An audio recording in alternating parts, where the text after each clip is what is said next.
Oh, hold on. Dogs are barking. Just. Mm. Hey Jabbers, welcome back to another episode. Today, Carrie and I are going to go over the 2026 first look report that Zola put out. Now, you guys might remember one of our past episodes where we looked at the Abundance Group and Sarah Does SEO's report that's very similar. So it's going to be fun to kind of see what's happening.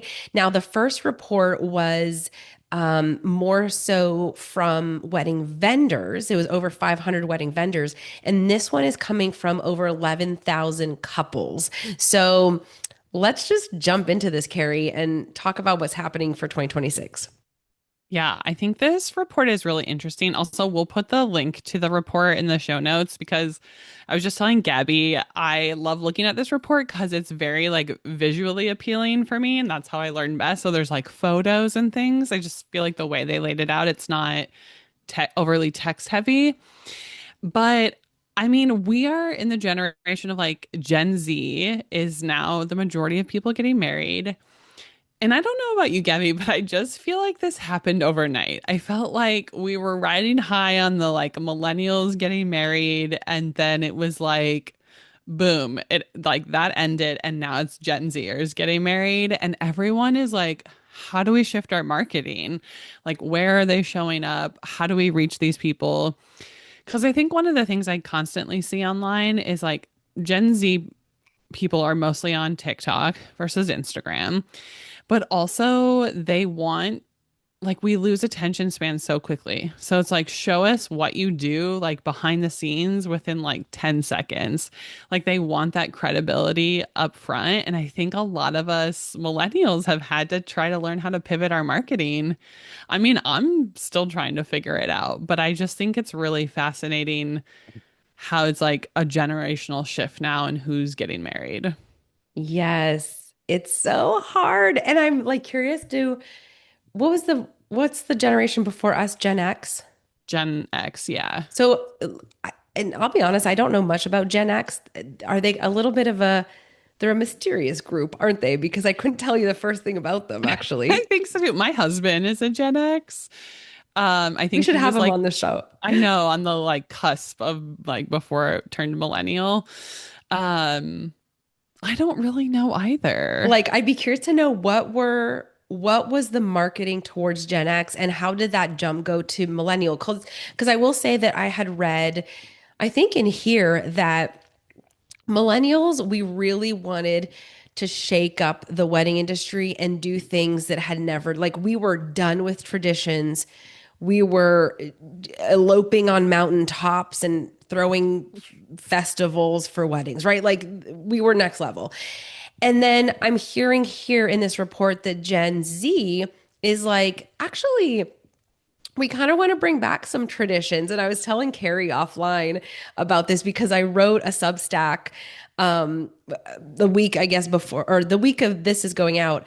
And I said one thing that was really interesting in the Substack, I was comparing it to this report, is that Gen Z is saying we want to bring back the traditions, but sometimes it's because they want the content. So not because they care. Sometimes yes, sometimes they care. Like they really want personal ceremonies. They're taking a little bit longer with the ceremonies, but the example was a bouquet toss. They're bringing back the bouquet toss because they want the damn content. And Carrier That's and so I are crazy. like, get out of town. This is wild. Yeah. Yeah.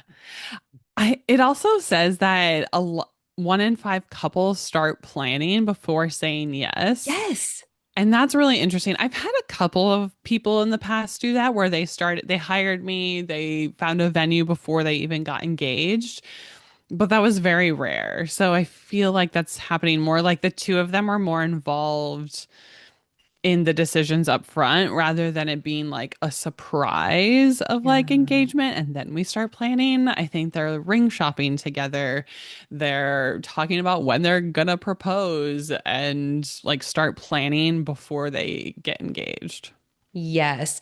Also on TikTok, I've seen, and I know this report mentions it, they're doing lot of venue tours and they're making those venue tours public. And it's been great because my algorithm on TikTok, I happen to like one video where a girl was touring some venues in Nashville. And I was like, oh my God, I'll give my 2 cents about some of these venues as a planner. And so the algorithm kept bringing me back to more and more couples. And I was like, okay, this is great because they're all getting married in Nashville. This is perfectly aligned for me. And that was really fun because, like you said, in 10 seconds or less, they're like, we're going to tour 5 venues and here are our thoughts. And so there's a lot of videos and then voice overs Mm. for Mhm. those venues. But I've enjoyed that content. And I think planners, we could easily do content like that of doing site tours. Yeah, that's a great idea. I one thing I want to talk about is I think the cost. I mean, this has always been skewed. Cost of a wedding, like a national average. I get it's national and like I live in a very expensive location. It's destination, it's coveted by a lot of people. So it's much more pricey than a lot of the rest of the country, unless you're like on the East Coast. But I just think that saying that the average cost of a wedding is at a record high of $36,000 is just crazy to me because Record high. look, in 11 years of wedding planning, I've maybe planned like two weddings. I guess maybe like two weddings that have been around the like $40,000 range. And this was years and years ago. And a lot of it was very DIY, like food trucks. We didn't like place people at specific tables. It was sort of like a mingle situation. And it was still tight. And like I just don't know how people are only spending that much. And I say that in the context of like if you're having the full shebang, right? Like you're doing the sit down dinner. You're having dancing, like just like all of an open bar. Like I get there's ways to cut cost and to meet that price point, but I guess for that to be an average across the country just feels really low to me and misleading to couples. I agree. I really think it should be um what's that curve we learned in school? Is it the bell curve Bell or curve, yeah, and don't you cut out the outliers so that you get because like some are really I think high, some so. are really low, and then you do the actual average of that middle point. Hmm. That's what needs to happen. Hmm. Or I think in general, like you said, national average is not helpful to anybody for any reason. It has to be location specific. The other thing that's interesting about this is like they're talking about where people are splurging and where they're cutting, but they're saying that people are spending about 47% on a venue, which I don't think is unreasonable. I mean, if you're think almost 50%, I mean, it's crazy a little bit, but 50% of your total budget on a venue, I understand why if they're thinking that maybe they will do less in decor and stuff like that. Hmm. That's a Hmm. possibility. I see that. But then they're saying 45% on photography. So quick math, everybody, that I pulled out my calculator. So let's say you have a $36,000 wedding and you spent 45% of your budget on your photographer. That's a $16,000 photographer. There is no way. There's no Mm-mm. way. And also, now that I'm saying this out loud, how this math isn't mathing because what if you have a 47% of your A budget venue. Like you've on literally just spent all your money on the venue and the and your photography. photographer? What? Wait, this what's happening? What's happening? Let me reread this. Strategic couples are saving on items like oh 40 per okay, sorry. I think we have to erase that part because Okay. I think it's 47% of the people. No, Couples are saving on items like favors. So I think it's like 40%, 8% of the people, not. that entered. Yeah. Yes. Okay. Okay. Disregard.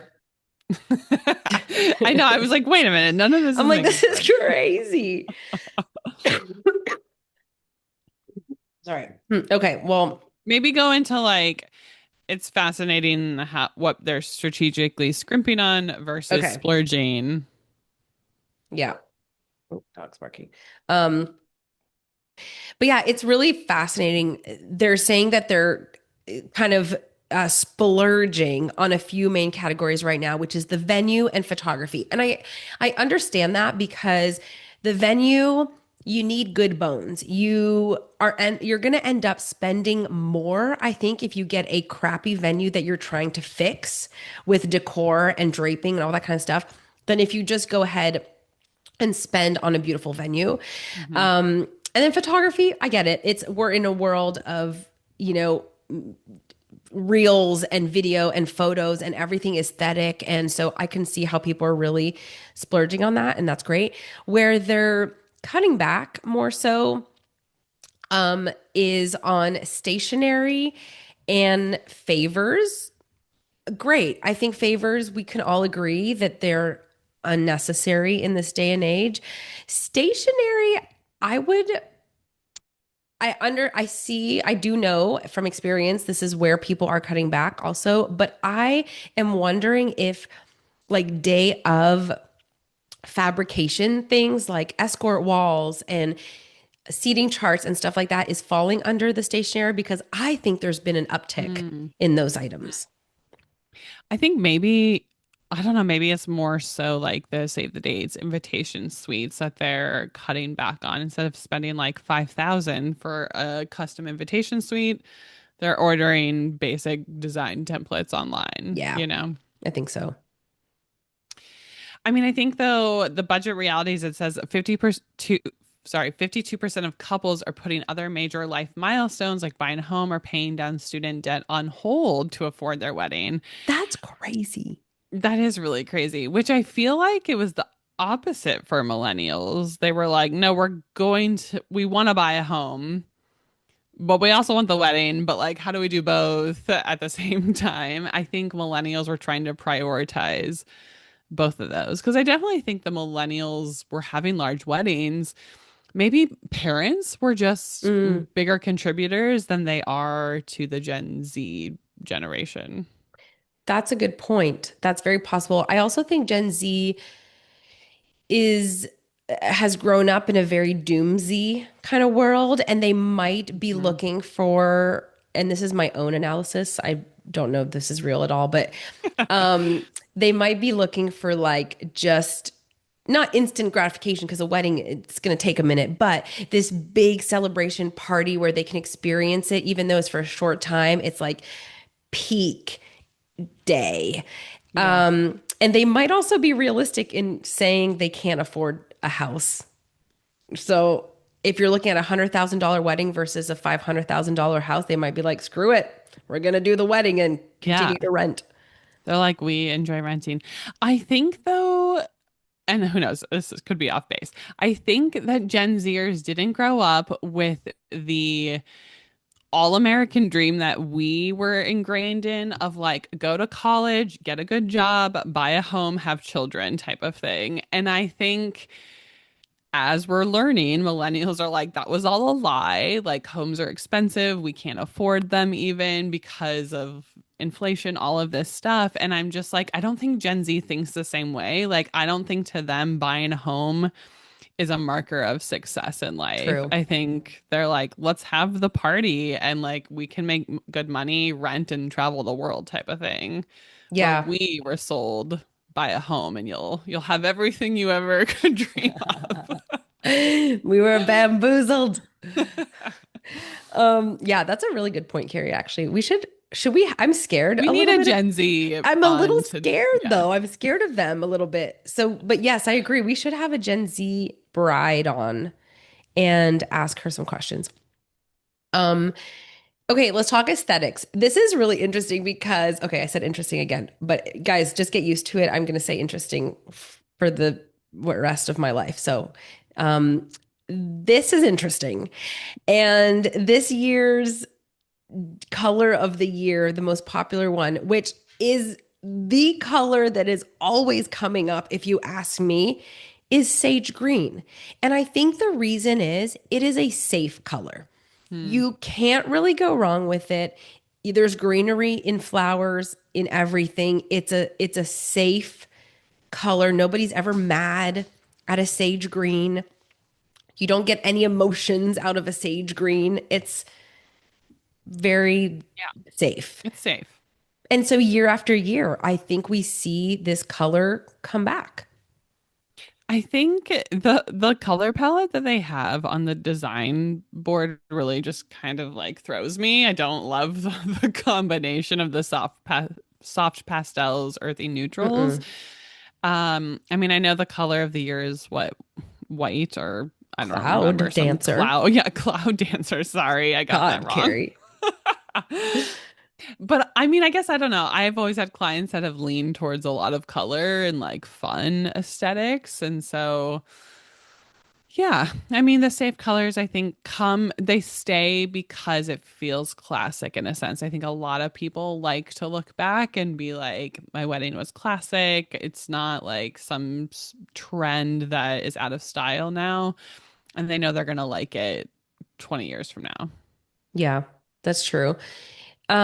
They also say that they're getting more into eco-conscious decor, and I'm really happy to hear this Mhm. because this is something I had a conversation with a few other planners about recently, and like it's very hard to be sustainable in the event world. Like it's a very wasteful industry. So Mhm. the fact that they're thinking about this is great. Now, okay, they're talking about seasonal blooms, but that one I wouldn't be like bravo because I do feel like everyone is You kind of have to always, use, yeah. yeah, unless you're doing a big bouquet of peonies and that's not seasonal. Um, but yeah, I think that's fun. And then they're bringing back vintage or pre-loved decor. And the I would like rustic to, farms and barns. Like, oh, no, please leave it in the past. that's a hard one. Although I live in Nashville, and so there could be a big boom out here in the barns, I guess. I'm like, did you learn nothing from us in 2014? Seriously. The rustic mason jars, burlap, it's fine. Can't. As No, long as I long as that can't. doesn't come back. I don't know. The bouquet toss came back, so That's true. I think one thing to keep in mind for a lot of us millennial planners is showing up where they say Gen Zers are living online on social media. And although Pinterest is still in the running, it has lost its prime spot and it has gone down a little bit. They're still on Pinterest. I mean, it's at what, 46%. It's still a top ranking, but Gen Zers are mostly getting their inspiration from TikTok and their wedding advice and inspiration. And so I think showing up on both platforms is probably helpful to attract those clients. boo. As Gabby and I refuse to get on TikTok. I can't. I'm overwhelmed. No. Okay, we can try. Um, hold on, I Should have we to blow touch my on a few things that, oh, go yeah, ahead. sorry, I have to blow my nose. I can't breathe anymore.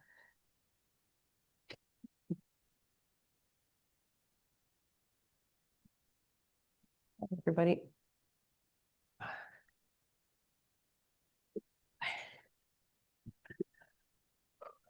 You okay?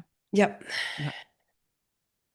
Let's talk about a few things that are firmly staying put for 2026. Some of those are late night snacks for guests, always Yay. a plus. I love that. Signature cocktails. I am surprised by a wedding party that's staying. I thought Yeah. Gen Zers would maybe get rid of that. Engagement photos are still a big thing. Alternative desserts.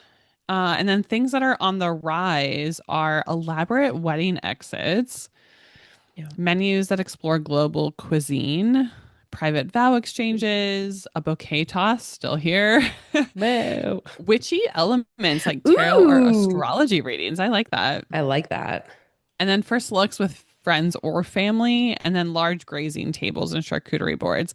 I would say that was something that was already on the rise, but Well, it kind of I, stopped for a while, I that's feel. true. I mean, it slowed down. It didn't stop. I Yeah. think it had a huge moment in like the what 2018, Hmm. and then COVID happened and then nobody wanted to share anything That's anymore. true. And then Oh, it came back a little bit, yeah. but so maybe now it's just having its Yeah. I'm Um, actually surprised that elaborate wedding exits are on the rise because I don't do a lot of them. I find most people, whenever we do have an exit plan, we scrap it because they're like, I just want to hug everyone and say yeah. goodbye and mingle. Like, no one actually wants to just like Irish goodbye their wedding night. Um, but I don't know. Maybe Gen Zers are different. They're like, let's get the heck out of here. We're done instead of having to linger and hug everybody goodbye. Well, this is what I read is it's another content opportunity. They want the So maybe they come content. back, they like go Yes. away and then come back. They want the content of a grand exit with the car and the cans or the whatever, however they're exiting the white horse. So, like, because when they go to tell their story in content form, they have to have from the very beginning to the very end, like, come to my wedding day with me. That feels like an exhausting way to live. I don't I know. know. Maybe this is why I'm not good on social media. I'm trying to be better. I know. I know. We're in our slow era. Um, okay, a few things that could go either way. So there are people in this reporter on the fence. Choreographed first dances. I don't like them. I guess I should just say that I feel like I've never seen them be amazing. Um I don't know. I don't and I personally don't like that kind of attention myself. So uh that's for me. But yeah, so I think people are on the fence about it. Um, okay, I am shocked by the fact that this is could go either way. Lots of drapery because from all of the inspo we've seen in the last few years, have you not seen a ton of draping for everything? Yeah, I feel like it's become really popular.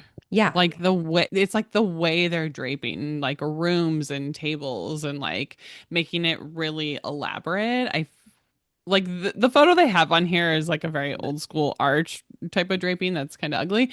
Uh, but yeah, I do feel like more of it has been in, so that is interesting. Yeah. Yeah, and then they're also talking about again could go either way using fruit or vegetables as decor. I definitely think that had like a big moment the last few Mhm. years. I can still see it happening. Um who knows, maybe not as much, or is it going back to like sustainability? Are Yeah. people not wanting to waste food items? Although I have seen guests eat those fruit at the end of the night. So listen, uh might not go to waste. Don't know that I'd recommend it, but No, sure. no. Wait, Carrie, sorry, pause. My Yeah. dog needs to go out of the room. So hold on Oh, one it's second. okay.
No, you stay. No.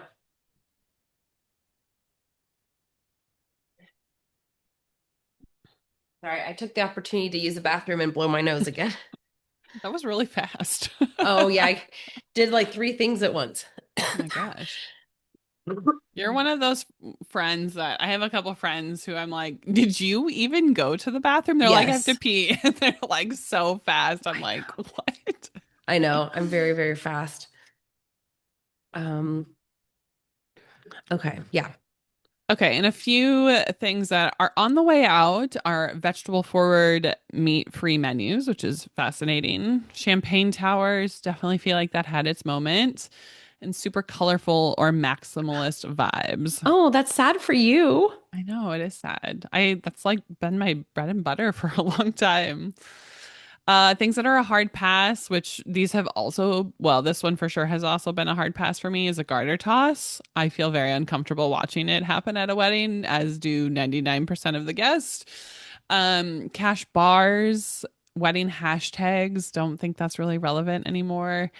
And then this is very interesting, but AI written vows Yeah, just I wonder. feels like maybe you need to have some conversations in your relationship if you're using AI to write your wedding vows. Yeah, I will say I have heard some really great speeches written with AI, and they've like prefaced by saying, I had AI write this for me and I went over it, and like they were hilarious. But yeah, your vows, guys, just you just got to write them Yeah. yourself. Which leads us into the next part of this, which AI handling the admin, but they're still relying on humans to handle the moments that matter. I think a lot of Gen Zers, about 54% of couples are using AI in some capacity. So that's to answer like complex etiquette questions like plus one rules, dress codes, to manage timelines or emails to vendors and guests. I think this is really fascinating. And I'm curious, Gabby, because like I think for us, we would put out a lot of education writing blog posts, right? It's like, here is how to tell your guests you don't get a plus one, or like the etiquette of certain wedding norms. But I think blog posts don't feel relevant anymore. So I'm like, is this where I've been trying to lean into it more, but is this where like a 15-second video comes in of like how to invite a plus one to your wedding? Because that's where they're taking in information, are these quick video snippets. Um, Oh, like a video on TikTok? yeah, like us doing Yeah. more educational content that's like, don't know whether or not to like let your guests bring a plus one. Here's our top tip for that. And so I'm just curious, I guess, like, are we writing blogs still? Because, like, is anyone even reading those? Okay, great question. I think to answer, yes, we're still writing blogs, but not about this stuff. I think we're writing it about venue tours, Mm, showcasing our style and design, and more very specific tips and tricks for that specific venue or location. Um, I am fine with people going to AI sources to ask these questions. One less email for me to answer. Like, honestly, unless it's spitting out incorrect information that we have to deal with later on. But for the most part, I'm like, yeah, by all means, go for it. Um, that being said, like, as someone who uses AI for tasky things, I also sometimes get so sick of talking to a robot that I wish I had a human to ask questions that are more experience based. So, like, in your experience at this venue, has it been okay to do an hour cocktail or should I buffer an hour 15? Like stuff like that, that only a human yeah. wedding planner who's experienced that exact thing can answer. So Hmm. I don't think we are going anywhere. I just think that maybe the pre-planning stuff is getting divided up between AI and us. And like, great. So what? I Right. don't need to answer a gazillion questions that you can, that by the way, they could have Googled anyway, that ChatGPT doesn't necessarily need to step in. But True. yeah. I mean, I think it's reassuring that 99% of couples still agree that human wedding vendors remain essential to bringing their ideas to life. So, yes, I think we need to incorporate AI into our jobs, but I don't think it's replacing us anytime soon. Yeah. Okay, skipping ahead to wait, sorry, I actually have to read this because I don't know. Because this is what, like self-care and that's random. I I think that's more like, yeah, they are spending a lot of time on mm, like exercise, skincare, premarital counseling, wellness okay. things. Yeah, that doesn't really pertain to us so much. I think we could Um, end on like the planning for the partnership. yeah. I think it's interesting that women still carry the load of planning Mm, or like mm-hmm. the more detailed person. Mm-hmm. Um, Yeah. The planning is sharing percent. Oh, that's twice the same information. They oh yeah, weird. weird. Um, okay. Well, to wrap this up, the last kind of part of this survey or report is how the planning of a wedding is shared. So they're saying that like 84% of women are said to carry most of the planning load in a heterosexual relationship, and that only 29% of same-sex couples report splitting it equally. So that's still, I mean, it's still these kind of gender stereotypical gender norms, I guess, that I would say, Carrie, you and I do deal with more women Hmm. in the planning, and the men do step in from time to time. But I actually, now that I say this, I do have one couple right now where the groom is definitely more vocal about stuff, and he's Hmm. a decision maker, and she's happy to like, she follows along, she'll chime in with her thoughts, but Yeah, yeah, he's kind of the driving force of this wedding planning. I have that too. And it's also interesting because like he is in his email more than she is during the day. So he's just like able to respond Yeah. really fast. But I think it's interesting that like 93% of primary planners say they just take it on because they're more detail oriented, not because they have more time, Huh. which I think there's always someone in a relationship, whether it's same sex or you're in a heterosexual relationship, of like one person is usually more detail oriented than the other.